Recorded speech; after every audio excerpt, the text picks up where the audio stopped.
And many people go through life never getting in touch with their greatness because of the lack of motivation to push themselves, or because they have not found something that they believe to be worthwhile to challenge them.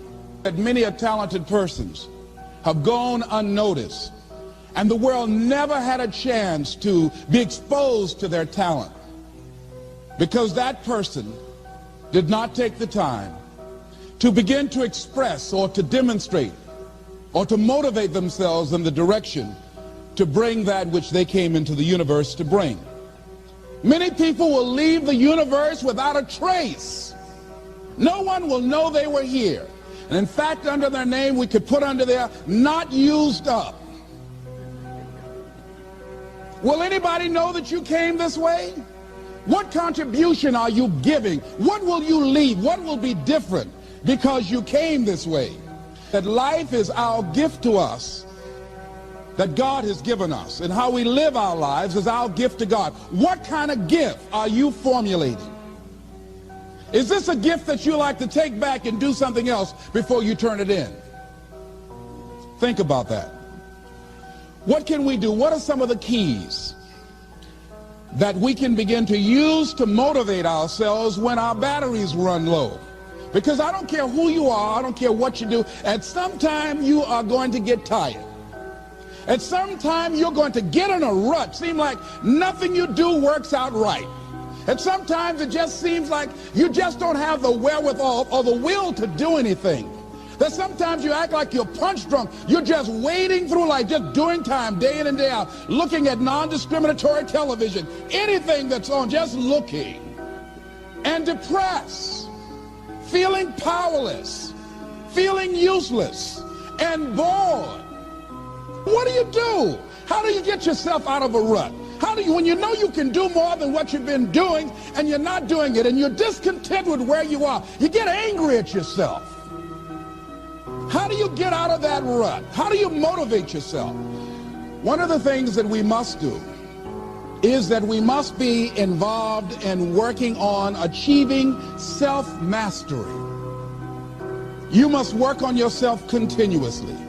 Never be satisfied with yourself. Always know that as you invest the effort and time on you, that's the greatest ability that human beings have above animals. See, a dog can't be anything but a dog. Tree can't be anything but a tree. Human being, you've got unlimited potential. You can put effort on you, and by concentrating on you and developing you, you can transform your life wherever you are right now. So you want to work on yourself. You want to read books that inspire you and motivate you. You want to listen to tapes over and over and over again. And I suggest that you listen to tapes when you first get up in the morning. You want to control the spirit of your day. When you first wake up in the morning, your mind is operating at 10.5 wave cycles per second. That's when the subconscious mind is most impressionable. Whatever you hear in the first 20 minutes when you wake up, that will affect the spirit of your day. When you listen to tapes, listen with relaxed belief. Believing that this can happen for you. And by listening to them, listen to them over and over and over again, and you will get a breakthrough. You can listen to the same tape for months, and all of a sudden you hear something you never heard before. It have a special meaning for you. Or read the same book over again, and you find some special insight. You said, I can't believe I didn't see that the first time. So you want to be involved in developing yourself. Most people won't do that. Most people won't take that kind of effort and invest that kind of energy in themselves because they will fall prey to that conversation within. Oh, don't do that. You don't have time. You're too busy. You're too caught up in the rat race. Most people won't do that. Well, they won't take time to go to lectures. They won't take time to go to seminars. They won't take time to go to classes to improve themselves. And as you continue to work on yourself, you will begin to expand your vision of yourself. You begin to work towards self-mastery, and you will begin to see it reflect itself in all the dimensions of your life, your mental life, your physical life, your social life, in your relationships, your monetary life. So concentrate on developing yourself, because if you don't, I guarantee you that you will make a settlement, and most people have, and most of us already have. What kind of settlement have you made with your life? Many of us are making in-life settlement. We're settling for less than what we actually deserve. We don't feel good about it, but we make it work in our minds. We'll come up with some kind of excuse to make it all right. What kind of settlement have you made with your life? Many of us settle for less than what we want out of relationships because we don't have the courage to change them. The next thing is, in order to begin to find some keys to self-motivation to drive yourself, in addition to working on yourself, and as you work on yourself, you feel good about yourself, and as you feel better about yourself, you treat yourself differently. Develop a health plan. See, you can't feel well and do well if you don't have good health. You can't perform if you don't have your health. Your health is valuable. Develop a health plan. A plan that you will follow, because this is the only vehicle that you have to carry you through this experience called life. And you want to take good care of it because you love you enough. You care enough about you. And that's not easy. It is not easy having a health plan and sticking to it. But you're worth it doing it again and again and again. Next thing is, as you take care of yourself, the next key is keys to motivation, to self-motivation. You want to live life with energy and passion. You want to make a conscious effort to be lively. See, in life, you either saying hello or goodbye. You either on the way or in the way. You want to be happy. You got a lot to be thankful for. But you watch some of the faces around you every day. And I tell you, some of these faces, they will put you in a depressed state of mind. So you want to avoid these kind of faces. When you see them coming, turn your head. The things that you say to yourself, you want to watch them, and in watching them, you want to take charge. So you've got to learn to stand up to yourself inside yourself. And short circuit, override that conversation that's always going on. 85% of what that conversation will tell you is negative. It's negative. It will tell you you're tired when you really are not tired. It will tell you you can't do it. It will fill you with fear. So you've got to watch that conversation. And when you find it going on, you've got to stand up to it and say, I'm going to do this anyhow. I'm afraid, but I'm afraid not to do it. And I'm not going to let you stop me. The biggest challenge that you will have in life is you. There's an old African proverb that says this: there's no enemy within. The enemy outside can do us no harm. The next thing that is a key to self-motivation is that you've got to ask yourself, what do I want out of life? What do you want out of life? What do you want out of a job? What do you want out of a career? What do you want out of a relationship? What do you want? What gives you your life? How will you know when you got it? What will make you happy? You need to know. You need to start asking yourself some questions. What do I really, really, truly want? And you need to be exact about that.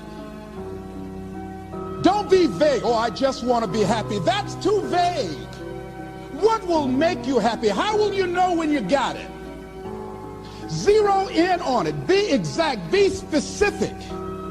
And as you do that, that will stimulate that superconscious mind, or the reticular activating system of your mind, that will begin to find those things, to identify with it. And once you begin to determine that which you want, take the time to write it down. Don't just think about it. Write it down. That is a subjective process that engages the subconscious mind. Write it down. Once you write it down, read it 3 times a day: morning, noon, and night. Why is that important? Because what it will do, it will cause you to focus. It will cause you to concentrate. When that other conversation is going on telling you what you cannot do, telling you all of the impossibilities and all of the obstacles, your concentrating will begin to create a larger vision within yourself, and you'll start looking for and seeing some new opportunities. You start creating some openings for yourself. As you begin to read that every day, day in and day out, that will make you focus. That will discipline your thinking. And you'll get all kind of creative ideas. As I talk to you right now, being involved in this immersion process, you're going to create some openings for yourself. You're going to get some ideas. You're going to feel your adrenaline flowing, and you're going to think about something, some idea you had. You say, I want to go back and I'm going to look at that again from a different vantage point, not from the level of the problem or the obstacles that I encountered, but from a higher vantage point. Because what you will begin to see and to know as I talk to the higher consciousness within you, that you are powerful, that you are a miracle worker. And that inner conversation has conditioned you to believe that you are not. And as you begin to discover the truth of who you are, whatever challenge that you're facing in life, and if you're living, you're facing some challenge, you'll begin to know that you're powerful and that you're a miracle maker.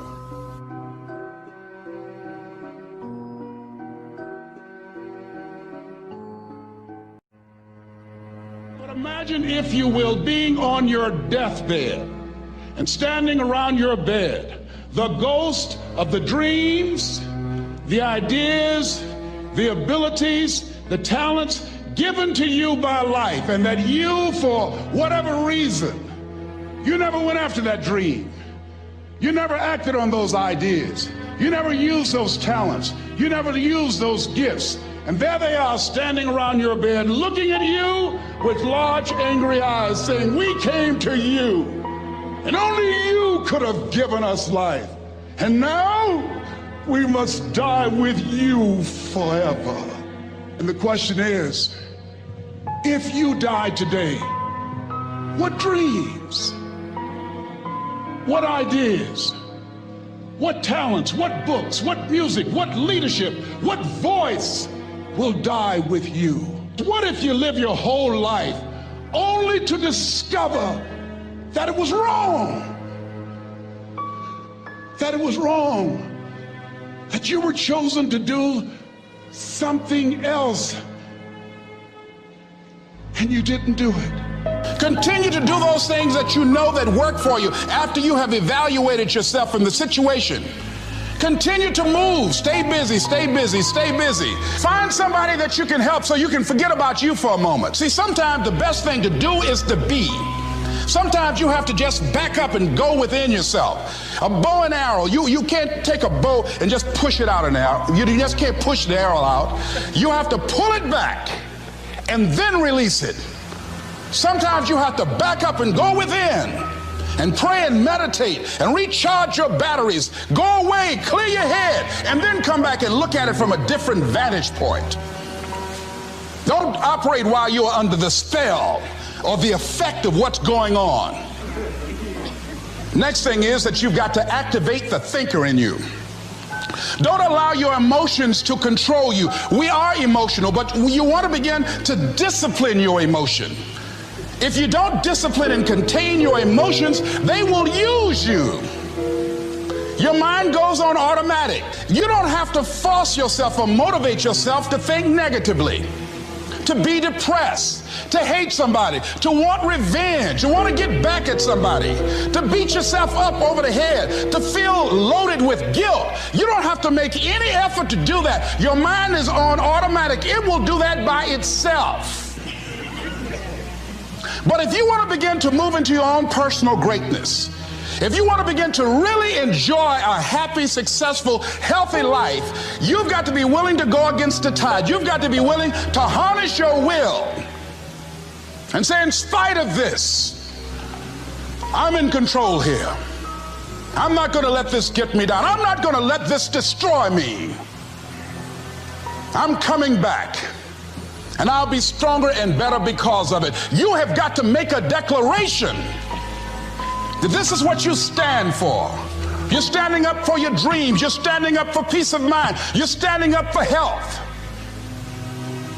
You want it, and you're going to go all out to have it. It's not going to be easy when you want to change. It's not easy. If it were in fact easy, everybody would do it.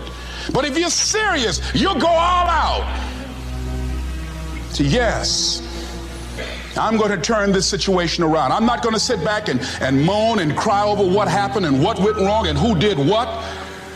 I'm going to do something about this situation.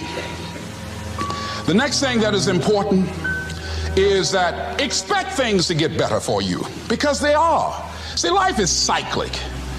You're not, whatever experience you're having right now, it has not come to stay. It has come to pass.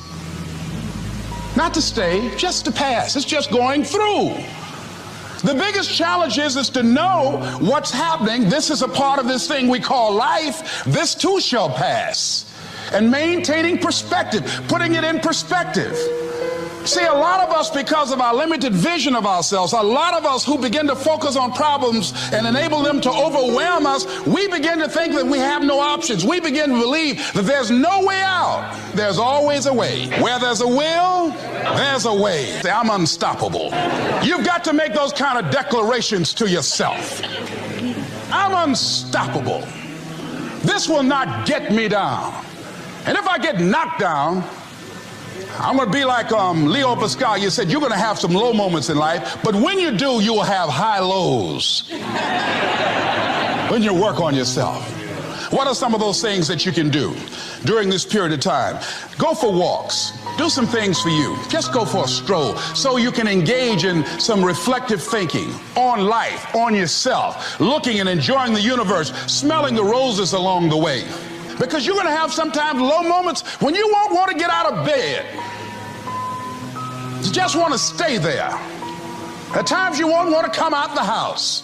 At times you'll be feeling bad and don't know why. What's wrong? I don't know. It's necessary as you look at your goals and your dreams, it's necessary that you have a strategy and a game plan to change the story that you believe about yourself. And that's an ongoing process. I've discovered, and many people have, that what we do, what we accomplish, what we produce is a result of the story we believe about ourselves. My favorite book says, be ye not conformed to this world, be ye transformed by the renewing of your mind. And so as I began to work on myself, I realized that I'm getting out of one story and stepping into another story. As I become aware of some things, there's still some things I'm not aware of. So I'm still growing, I'm still developing. I'm like the lady who said, Lord, I ain't what I want to be, ain't what I'm going to be, but thank God I sure ain't what I was. But I realize that you have to work on yourself on a regular basis, and write this down, for mental mindset. For mental mindset and stamina. Because things are going to happen to you. I believe that the reason that most people go to their graves with their talents and abilities and skills in them is because of the fact, number one, many are like me. They didn't know that they didn't know and thought they knew. I thought I knew myself, and I really didn't know myself as well as I thought. I've discovered that sometimes people can take you to a place within yourself that you can't go by yourself. The other reason is I was afraid. I never worked for a major corporation. I wanted to speak for corporations. I was afraid I would be exposed because I don't have a college education. I felt inferior because of the fact that I don't have a college education. I allowed that level of fear of failure to stop me. And because I never had any experience in it, I assumed that I could not do it. I was paralyzing myself by believing and assuming the limited part of myself as opposed to believing that I had something special. You have something special. There's something you want to do. Because you don't know how to do it doesn't mean that you can't learn. I like something that I heard. You don't have to be great to get started, but you have to get started to be great.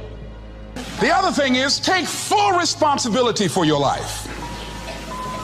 Accept where you are and the responsibility that you're going to take yourself where you want to go. Someone said we have two primary choices in life. We can either accept conditions as they exist, or we can take the responsibility to change them. See, a lot of people want to exempt themselves from taking responsibility. All they want to do is talk about the problem. Every time you see them, they'll tell you their story over and over and over and over again. No. You want to take responsibility for your life. I got me here, I can get me out of this. And I'm getting out. I'm not going to be a volunteer victim. There are two kinds of people in life. You know, he said, those that make things happen, those that watch things happen, and those that don't know what happened. People that get along in this life look around for the circumstances that they want, and if they can't find them, they make them. They create them. So part of beginning to get unstuck, you've got to decide that the behavior pattern that you have adopted doesn't work for you. You've got to change your strategies, and changing your strategy means reinventing your life. Recreating you, and you have the power to do that. You can decide that you're going to change, that you're not going to be a wimp. You can decide that you're going to stand up to life. You can decide that I'm going to live each day as if it were my last. You have the power to make that decision. You can decide I'm going to work on myself and develop myself. I'm going to empower me.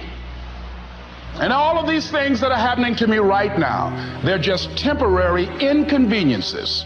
They're not stronger than I am. I'm in charge here. They look at a man the way that he is, he only becomes worse. But look at him as if he were what he could be, then he becomes what he should be. Everything that you do, everything matters as you go through each day. And one of the things that I can just tell you as you think about your goals and dreams, all of us can say in a spirit of integrity that it's possible. That if anybody at any point in time lived their dream, then it's possible that I can live mine. If there's no enemy within, the enemy outside can do us no harm. And so, as you look at your goals and dreams, every day we must convince ourselves, we must sell ourselves on that it's possible. See, the people that will live their dreams, the 2% that will do that, these are, and write this down, become a risk taker. They're risk takers. They don't mind failing. They don't mind making mistakes. They're willing to take life on, take life in the collar. Viscott said, if you're not willing to risk, you cannot grow. And if you cannot grow, you cannot become your best. And if you cannot become your best, you can't be happy. And if you can't be happy, then what else is there?